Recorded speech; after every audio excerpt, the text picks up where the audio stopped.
Commander Cthera stood motionless on the purple grass of Nexus 7, her silvery skin reflecting the light of 3 moons. In her 10,000 years of patrolling the outer rings, she had never broken a single rule. But today would be different. The human ship lay crashed before her, its hull still smoking from entry through the atmosphere.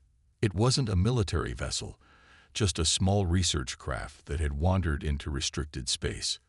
Protocol demanded she reported immediately. The humans were an emerging species, barely 300 years into space travel. They weren't supposed to be here.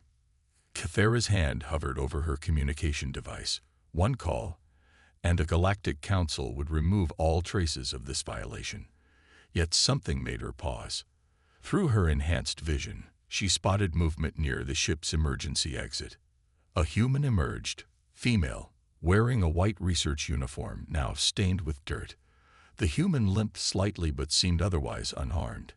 Cthera's database identified her as Dr. Sarah Chen, xenobiologist from Earth's Global Science Initiative. Remarkable, Cthera whispered to herself. Most species would panic in such a situation, especially on a toxic world like Nexus 7. But this human moved with purpose, checking her surroundings methodically while setting up basic survival equipment. Cthera was about to step forward and apprehend the human when something unexpected happened. A local creature, a 6-legged herbivore about the size of a small child, stumbled into the clearing. It was clearly injured, probably from the ship's crash landing. Protocol stated that natural events should remain uninterrupted. The creature would die, as was nature's way. But Sarah Chen did something that made Cthera's ancient heart skip a beat. She approached the injured animal. "It's okay, little one." Sarah spoke softly, though the creature couldn't understand her. She pulled medical supplies from her emergency kit and slowly approached the frightened animal. Cthera watched in fascination as the human spent the next hour treating the creature's wounds. Sarah worked carefully, speaking in soothing tones despite the animal's initial fear. She used her limited supplies, resources she might need for herself, to help a creature she had never seen before. When the animal finally limped away, Sarah smiled. Not a smile of victory or pride, but one of genuine joy at having helped another living being. In all her millennia of existence, Cthera had never seen anything quite like it. The Galactic Council taught that younger species were dangerous, driven by greed, fear, and the desperate awareness of their own mortality. Yet here was this human, stranded on a hostile world, choosing to help an alien creature instead of focusing solely on survival. Cthera made a decision that would change the course of galactic history. She activated her cloaking shield and moved closer, observing as Sarah began setting up a temporary shelter. The human's movements were efficient but gentle, careful not to disturb the local flora more than necessary. Throughout the night cycle, Cthera watched Sarah document the local environment, take readings of the atmosphere, and even leave out some of her food for the local wildlife. The human showed no sign of the panic or destructive behavior that the council warned about. As the largest moon set, Cthera knew she should report this incident. Instead, she found herself wondering what other surprises this human might reveal. Perhaps, just this once, the rules could wait. What Cthera couldn't know, was that this simple decision would lead her to question everything she had believed for 10,000 years. The Immortal commander of the Galactic Council's elite force had just taken her first step toward rebellion, all because a human showed kindness to an injured animal. Sometimes, the greatest revolutions start with the smallest acts of compassion. 6 months had passed since the crash, and Cthera found herself drawn back to Nexus 7 more frequently than her patrol duties required. She told herself it was just to monitor the human situation, but deep down, she knew better. Sarah Chen had not only survived but thrived. The human had transformed the crash site into a small but efficient research station, using pieces of her damaged ship and local materials. What fascinated Cthera most was how Sarah had done it without destroying the local ecosystem. Today, Cthera watched from her cloaked position as Sarah worked on her latest project. The human had somehow created a small garden where nothing should grow. The toxic soil of Nexus 7 had always been hostile to foreign plants, yet Sarah had found a way. "I know you're there," Sarah said suddenly, not looking up from her work. "You've been watching for months. I figure if you meant harm, you would have done it by now." Cthera froze. In 10,000 years, no one had ever detected her while cloaked. She considered fleeing, but something in Sarah's voice, a mixture of friendliness and curiosity, made her stay. "How did you know?" Cthera asked, disabling her cloak. Sarah turned and smiled, showing no fear at the sight of the tall, silvery-skinned alien. "The local animals behave differently when you're around. They sense you, even if I can't see you." For the first time in millennia, Cthera found herself speechless. This human had not only noticed her presence, but had done so through careful observation of the environment. It was impressive. "Would you like to see what I'm working on?" Sarah asked, gesturing to her garden. "I could use another pair of hands, especially ones that have probably seen more plants than I ever will." That day marked the beginning of an unusual friendship. Cthera learned that Sarah was developing a new method of terraforming, one that worked with existing ecosystems instead of replacing them. It was unlike anything in the Council's vast database. "Watch this," Sarah said one day, adding a strange mixture to a patch of toxic soil. Within hours, the purple grass had turned greener, healthier. The native plants aren't being replaced, they're being helped to adapt. Given time, this could make hostile worlds habitable without destroying what makes them unique. Cthera was amazed. Council terraforming always involved completely reshaping planets to match predetermined standards. Sarah's method was different. It was gentle, adaptive, and incredibly efficient. As the weeks passed, Sarah taught Cthera about human culture. They listened to Earth music, shared stories, and discussed art. Cthera found herself fascinated by how humans packed so much living into their brief spans. "Doesn't it bother you?" Cthera asked one evening, "knowing your life is so short?" Sarah looked up at the 3 moons and smiled. "It's because life is short that we try so hard to make it meaningful. We create, explore, and connect because we know our time is limited. Isn't that more beautiful than living forever without really living at all?" Her words struck something deep within Cthera's ancient heart. She had lived for 10,000 years, yet this human had experienced more real growth in a few decades than Cthera had in centuries. But their peaceful exchange of ideas was about to end. In her enthusiasm to learn from Sarah, Cthera had grown careless. She didn't notice the Council probe that had followed her to the research station. By the time she detected its transmission, it was too late. The Galactic Council now knew about Sarah's revolutionary terraforming technique. More importantly, they knew about the unprecedented friendship between an immortal commander and a human scientist. Both were classified as threats to galactic stability. The storm was coming, and Cthera had no idea how to protect her first real friend in 10,000 years. The Galactic Council chamber was silent as the evidence played on the massive holographic display. Hundreds of immortal counselors watched footage of Sarah's terraforming experiments, their ancient faces showing the first signs of fear any had expressed in centuries. This human technology adapts to existing environments. First Speaker Zorn announced, his voice echoing through the chamber. If released, it would undo millennia of our standardized terraforming. Worse, it would give primitive species access to countless worlds we have reserved for future development. Cthera stood at attention, her silver skin dulled with worry. She had been summoned to explain her actions, but the Council had already made their decision. She could see it in their cold, unchanging eyes. "Commander Cthera," Zorn turned to her, "you have served us faithfully for 10,000 years.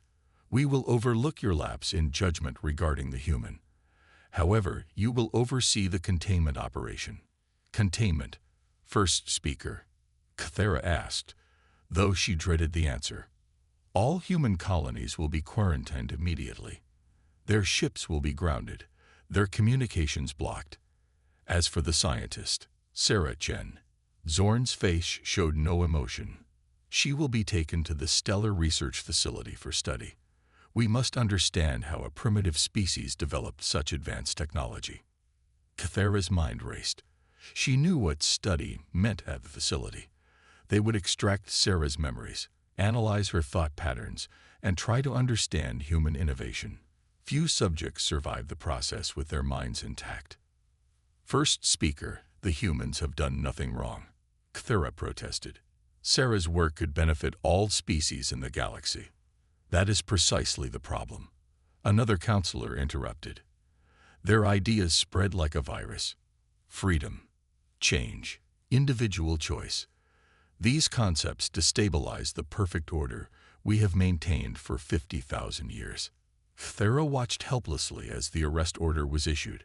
Through her neural link to the Council's network, she saw the massive fleet mobilizing. Thousands of ships, moving to surround human space. They would isolate Earth and its colonies before anyone realized what was happening. But it was the smaller alert that made her ancient heart stop. A special operations team was already approaching Nexus 7. They would reach Sarah within hours. Commander, Zorn's voice pulled her back to the chamber. You will report to Fleet Command immediately. The containment of human space requires your expertise. Cthera bowed stiffly. Yes, first speaker. For the first time in her long life, the words tasted like ash in her mouth. As she walked out of the chamber, memories flooded her mind. Sarah explaining Earth's music. Their discussions about art, about how human creativity came from embracing change rather than fearing it. The way Sarah saw beauty in imperfection and possibility in every failure. In the corridor, Cthera accessed the Council's secure network one last time. With 10,000 years of experience, she knew exactly where to look. The Special Operations Team's orders appeared before her. Extract subject Sarah Chen. Full memory retrieval authorized. Resistance protocols approved. They were going to destroy everything that made Sarah unique. Her creativity, her compassion, her humanity. All in the name of the Council's perfect, unchanging order. Cthera reached up and removed her commander's insignia, letting it fall to the polished floor. The sound echoed through the empty corridor like a bell tolling the end of an era. 10,000 years of loyal service ended with that simple gesture. Cthera had made her choice. She would not oversee the containment of humanity. She would not allow them to destroy Sarah. For the first time since accepting immortality, Commander Cthera of the Galactic Council's elite force prepared to go to war. Not for duty, not for order, but for something she had learned from humans.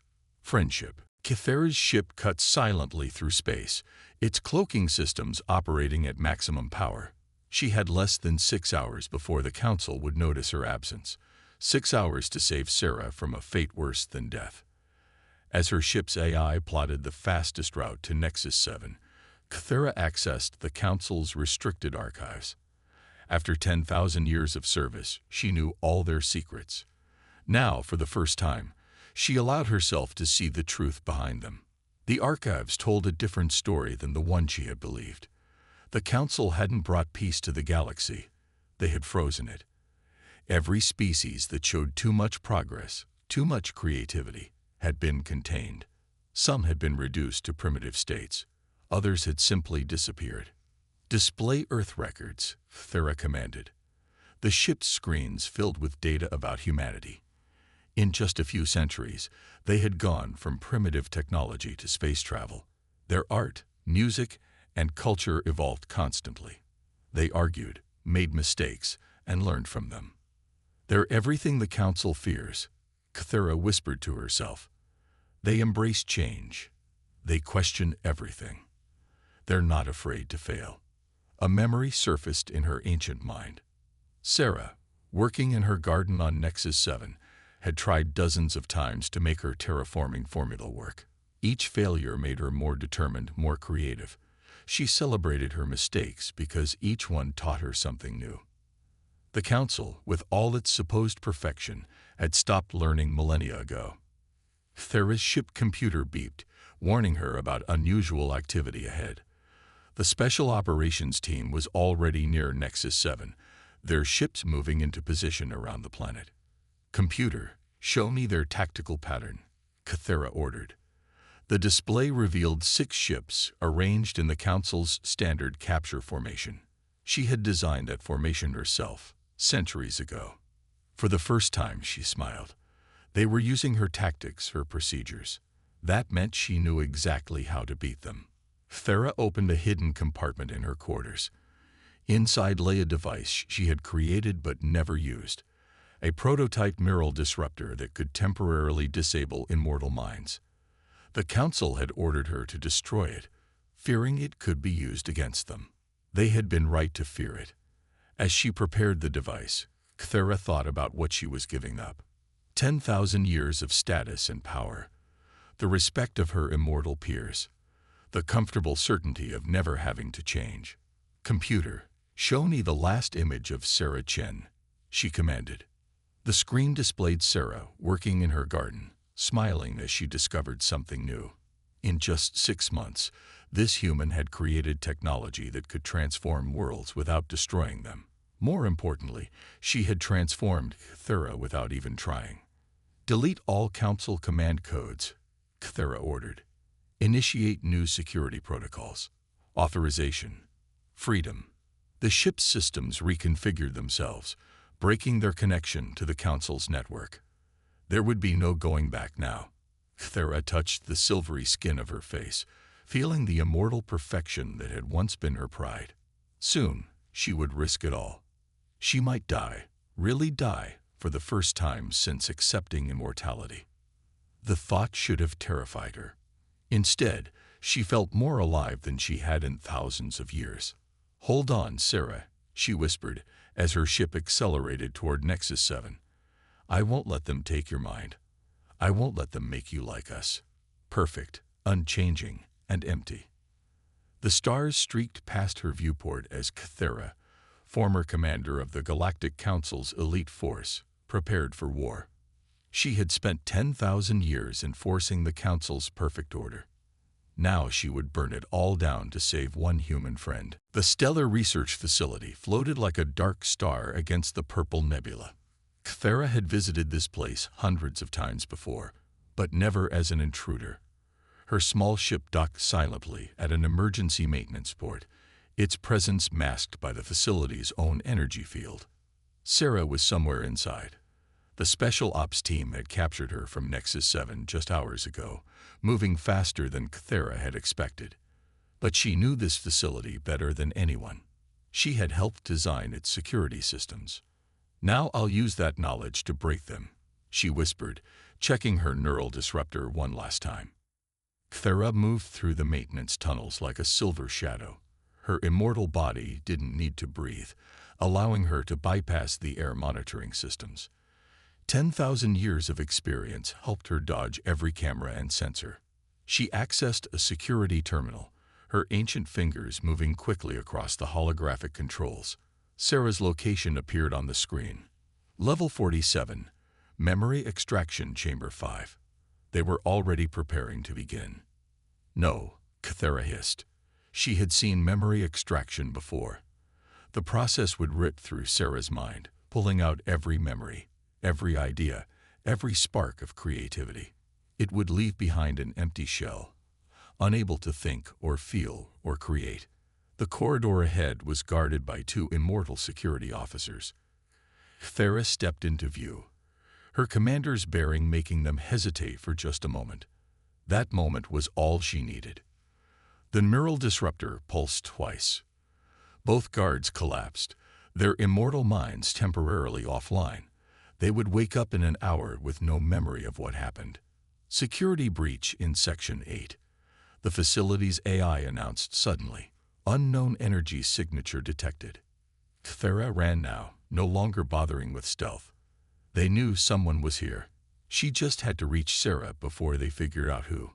The memory extraction chamber doors loomed ahead. Through the window, Thera saw Sarah strapped to the extraction chair. 3 scientists worked at the controls while a 4th approached with the neural probe. Thera's hand smashed through the door's control panel. The emergency override kicked in, sliding the doors open. The scientists turned, surprised to see a former commander in their secure facility. "Step away from her," Cthulhu ordered, her voice carrying 10,000 years of command experience. The scientists hesitated, looking at each other in confusion. The neural disruptor pulsed 4 times. The immortal scientists dropped to the floor, their perfect minds temporarily silenced. Sarah's voice was weak but alert. "I knew you'd come. Always trust a human to state the obvious," Thera said, quickly freeing Sarah from the chair. "Can you walk?" Sarah stood shakily. They didn't start the extraction yet. "But Kithera, they know everything. About my terraforming work, about how it could change things. They're afraid of it. They're afraid of change itself," Thera replied, helping Sarah toward the door. "They've forgotten how to grow, how to adapt. That's why they fear humanity so much." Alarms blared through the facility. On the security screens, Cthulhu saw teams of immortal guards converging on their position. The neural disruptor could only affect a few at a time. "We're not going to make it back to your ship, are we?" Sarah asked, seeing the same screens. Cthulhu smiled, feeling more alive than she had in millennia. "There's something you should know about humans, Sarah. You've taught me that impossible situations are just opportunities for creative solutions." She pulled out a second device, one she had taken from Sarah's research station on Nexus 7. "Your terraforming formula does more than change planets. At the right frequency, it can overload immortal neural networks." Sarah's eyes widened with understanding.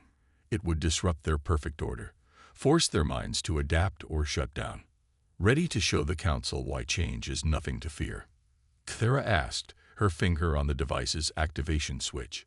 Sarah grinned, her human spirit unbroken despite everything. "Let's give them a lesson they'll never forget." The stolen research ship burst out of the nebula, its engines glowing bright red from the strain.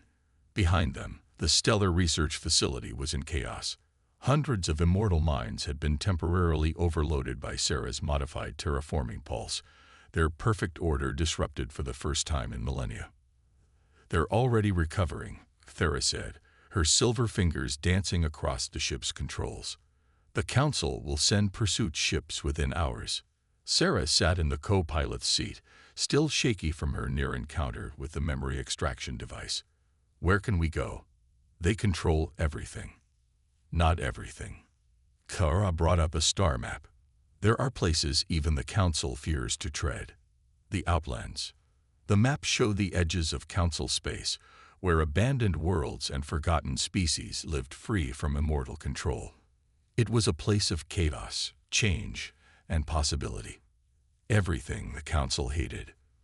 "But first," Cthulhu said, "we need to warn Earth. The Council won't stop with just you. They'll try to contain all of humanity." Sarah's face hardened with determination. "Then we'll need help.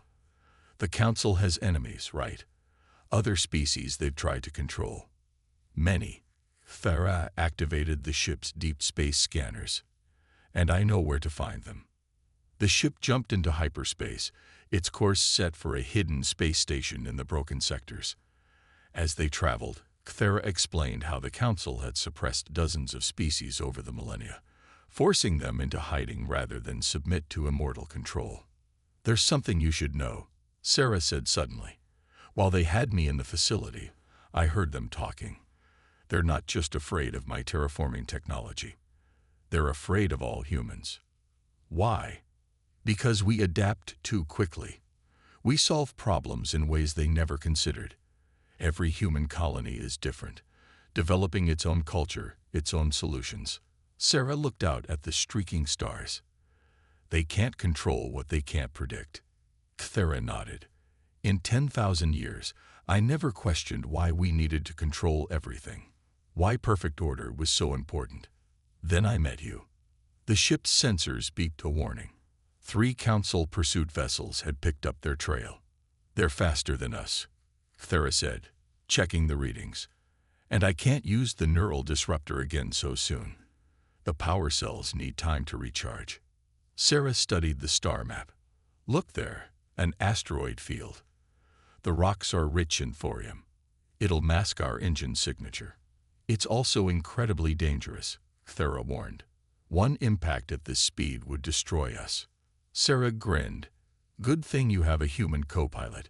We're really good at doing impossible things. The next few minutes were a blur of precision flying and near misses. Sarah's quick thinking and Kythera's ancient skills worked together perfectly.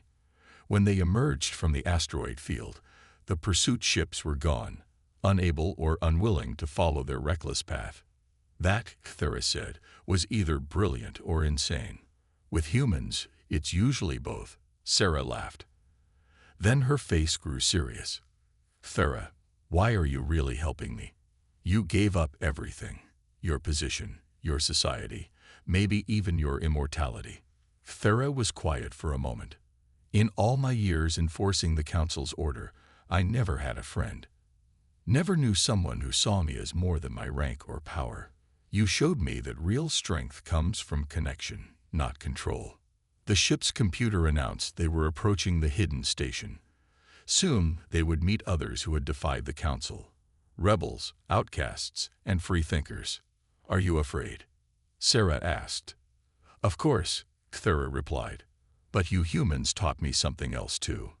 Being afraid doesn't mean you stop. It means what you're doing matters. Together, the immortal rebel and her human friend prepared to build an alliance that would shake the foundations of the galaxy. The Council had spent 50,000 years creating perfect order. Now they would learn why chaos and change were nothing to fear. The hidden space station sanctuary was a patchwork of different alien architectures, built in secret over centuries by species fleeing Council control. In a dim meeting chamber, Kythera stood before representatives of 12 different rebel groups, her silver skin gleaming in the low light. The Council plans to contain humanity just as they contained your peoples, she announced.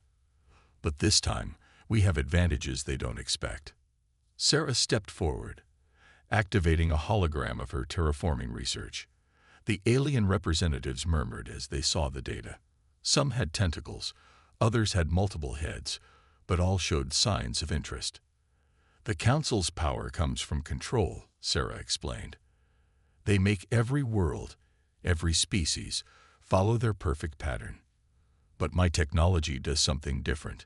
It helps worlds and species adapt naturally. A reptilian rebel leader named Zixtar raised his scaled hand. Pretty science, human, but the Council's defenses are impenetrable. We've tried fighting them for centuries. Kythera smiled. That's why we need both humanity's innovation and my experience. I helped build those defenses. I know their weaknesses. Over the next hour, Kythera revealed secrets she had kept for thousands of years. The Council's defense systems had a fatal flaw. They were too perfect, too unchanging. They couldn't adapt to new threats. Sarah's terraforming technology can be modified, Kythera explained. Instead of changing planets, it can disrupt the Council's neural networks. Their perfect order becomes their greatest weakness. A holographic alert suddenly lit up the chamber. News from Council space appeared. The Immortals had launched their attack on human colonies. Ships were surrounding Earth. They're moving faster than we expected, Sarah said, her face pale but determined. We need to warn Earth before they cut off all communication. Impossible, another rebel leader said. Their blockade will be perfect. That's why they always win. Sarah looked at the tactical display, her mind working in that uniquely human way that Kythera had come to admire. Perfect isn't always better. Kythera, remember how we escaped through the asteroid field? The Council ships couldn't follow because their perfect programming wouldn't let them take the risk. Kythera's ancient eyes widened with understanding. They'll expect us to attack their weakest point. So we'll attack the strongest, Sarah finished. They'll never expect that because it's completely illogical. The rebel leaders looked at each other in confusion, but Kythera was already nodding. She had learned that humanity's greatest strength was their ability to think differently, to try things that made no sense to immortal logic. Here's the plan, Kythera announced. We'll split into 3 groups. The first will attack their communication hubs, not to destroy them, but to broadcast Sarah's research to every species in Council space. Let them see how the Immortals have been controlling them. She pointed to different sectors on the map.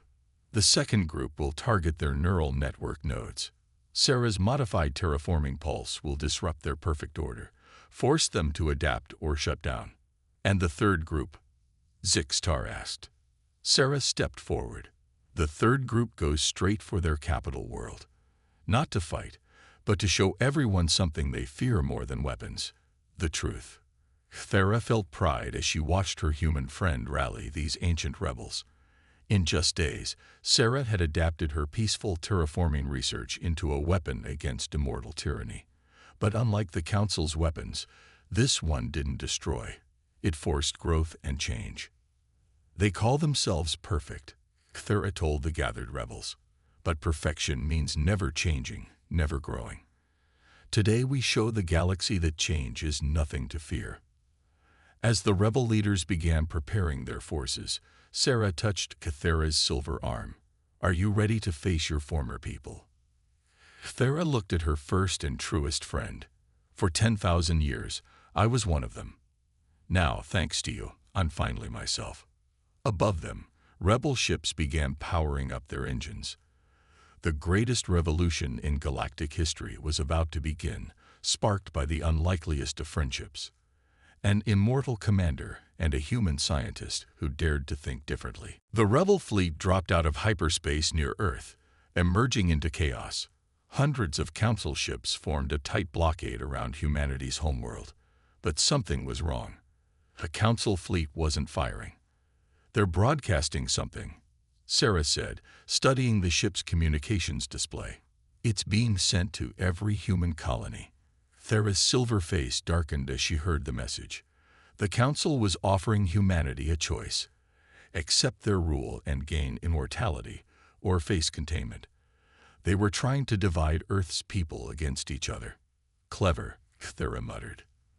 They learned from their past mistakes. Instead of just using force, they're offering what they think humans want most: eternal life. But Sarah was smiling. They still don't understand us at all, do they? The response from Earth came quickly. Every human colony sent the same answer. Freedom was worth more than immortality. The Council had made the mistake of giving humans time to choose, time to talk to each other, time to unite. All rebel ships, prepare for attack, Thera commanded through the fleet's communication system. Remember the plan. We're not here to destroy them. We're here to wake them up. As their ships moved forward, Sarah worked frantically at her station. She had modified her terraforming device into something new, a weapon that could break through immortal mental defenses and force them to experience change. Thera, Sarah said suddenly, I found something in the Council's ancient records. There's a prophecy they've been afraid of for 50,000 years. What prophecy? It says their perfect order will be broken by those who embrace the moment because they cannot hold eternity. They've been afraid of short-lived species all this time, especially humans, because we don't fear change or death the way they do. Cathera was silent for a moment. That's why they offered immortality. They thought it would make humans like them, afraid to risk, afraid to change. The Council fleet began to move, forming into their perfect, unchanging battle patterns. Thera had drilled these same patterns for 10,000 years, but now she saw them differently. Look how they move, she told Sarah. Every ship in the same position it's held for millennia. They'd forgotten how to adapt. Sarah's fingers flew across her console. Then let's remind them. The terraforming pulse is ready. It won't harm them, but it will force their minds to experience change. Like waking up from a perfect dream, Thera said softly. Some will resist. Some might choose to shut down rather than change. But some will choose to grow, Sarah finished, just like you did. The Council's fleet opened fire, their weapons following the same patterns they'd used for 50,000 years. But the rebel ships, guided by Cathera's knowledge and human unpredictability, danced through the gaps in their perfect formation. Now, Thera commanded. Sarah activated her device. A wave of energy pulsed out from their ship, amplified by the rebel fleet. It washed over the council vessels like a tide of change. The effect was immediate. Some council ships went dark as their immortal crews chose shut down over change. Others began moving erratically as their pilots experienced true uncertainty for the first time in millennia. But a third group, led by the council's flagship, began firing with new patterns, adapting in ways Thera had never seen in 10,000 years. "They're learning," she whispered in awe. "Some of them are actually choosing to change." The space around Earth became a chaos of light and energy as immortal minds were forced to wake from their perfect, unchanging dream. The greatest battle in galactic history wasn't being fought with weapons, but with the simple power of change itself. Sarah grabbed Cathera's hand. "Look, the Council flagship. It's broadcasting something to all channels." As they watched, the message began, "To all species, mortal and immortal. The time of perfect order is over." The Council's message echoed through every ship, every colony, and every world in the galaxy. The time of perfect order is over. But not everyone accepted this new reality. Half the Council fleet had shut down rather than face change, while others fought desperately to maintain the old ways. On the rebel flagship's bridge, Cathera and Sarah watched as first speaker Zorn's face appeared on their main screen. His perfect, immortal features showed emotion for the first time in millennia. "Fear, what have you done?" he demanded. "Our order kept peace for 50,000 years. Peace through control isn't peace at all," Sarah replied. "It's just another form of death." Cathera stepped forward. "You taught us that perfection meant never changing, never failing, never dying. But look at what humanity has achieved by embracing all three." Around them, the battle continued. But it was unlike any fight in galactic history. Some council ships were powering down their weapons, their immortal crews choosing to accept change. Others fought with new, unpredictable patterns, learning and adapting for the first time. "Your terraforming pulse," Zorn said to Sarah. "It didn't just disrupt our neural networks. It's forcing us to feel time again, to experience uncertainty." "Because that's how growth happens," Sarah explained. "Life isn't about being perfect. It's about learning from mistakes, adapting to challenges, making each moment count, because we know it won't last forever." A new alert flashed across their screens. The Council's immortality network was destabilizing. For 50,000 years, it had maintained their perfect, unchanging state. Now it was failing. "You have to choose," Cathera told her former leader. "Shut down and maintain your perfect emptiness, or accept change and truly live again." Zorn's face showed a conflict that had been absent for millennia. "And what about you, Cathera? You've served for 10,000 years. Are you ready to feel time again? To be mortal?" Cathera looked at Sarah, her first true friend in all those centuries. "I already chose. When I first met Sarah, I learned that one moment of real friendship is worth more than an eternity of perfect loneliness." The battle around Earth was ending. More council ships were powering down their weapons. The immortal crews were making their choices, some choosing shutdown, others embracing the uncertainty of change. Sarah's modified terraforming pulse had spread throughout the immortality network. Across the galaxy, the Council's perfect order was transforming. Those who chose to embrace change were experiencing something they had forgotten millennia ago: the beauty of imperfection. "The prophecy was wrong," Sarah said suddenly. "It wasn't about short-lived species destroying your order. It was about teaching you how to live again." Zorn's image flickered as the immortality network continued to fade. Perhaps that is why we feared you so much.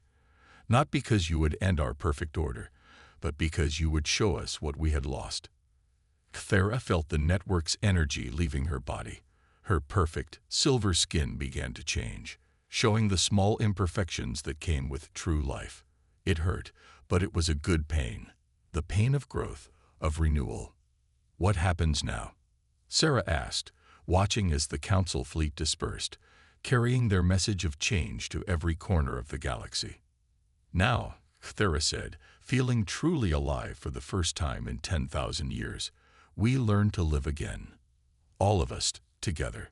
Above Earth, the combined fleet of rebels, humans, and transformed council ships hung in space like stars in a new galaxy. The age of perfect order was over. The age of growth, change, and true life was beginning. Sarah took Cthulhu's now imperfect hand. "Are you afraid?" "Yes," Cthulhu smiled, her face showing new lines of expression, new possibilities. "But that's what makes it beautiful." Together, the mortal alien and her human friend watched as the galaxy awakened to a new dawn. The Council's perfect dream had ended, replaced by something far more precious, the imperfect, ever-changing, absolutely beautiful reality of life itself.